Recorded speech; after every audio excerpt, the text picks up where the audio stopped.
Hello, in this video I will be replacing a fan switch. My fan was not turning on to cool the engine down when the car would be in operating temperatures. This coolant switch is what switches on the fans when the coolant goes into a certain temperature. When the coolant becomes really hot, it signals the switch to the car's computer and then it switches on and off the fan. I did do some troubleshooting before deciding to replace the switch. I checked the actual fans to see if the fan was working, which it was. I did briefly check for fuses and for any wiring issues. I checked the coolant switch resistance while installed on the car, and I also did remove the fan switch and checked it outside of the car.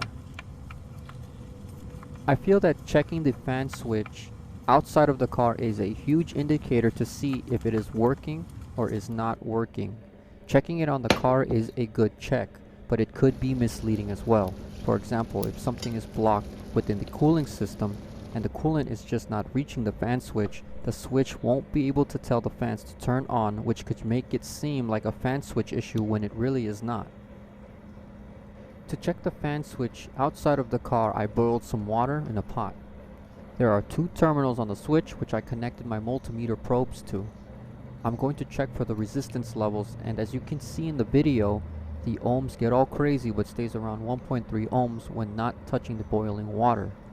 But as soon as the switch submerges into the water, the ohms go down when the ohms should go up.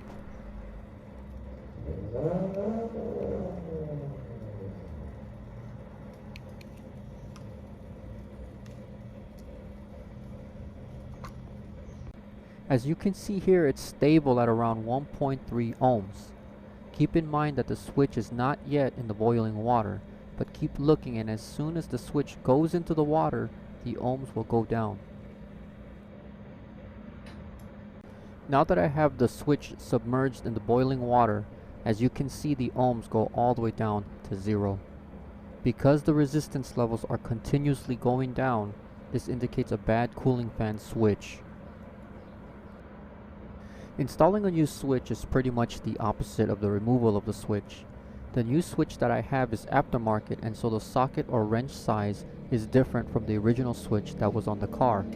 I used a crescent wrench and adjusted the wrench to fit the part. Just keep in mind again that it is a tight squeeze in this area, so I just made sure that the switch was on tight enough so there are not any coolant leaks coming from the switch.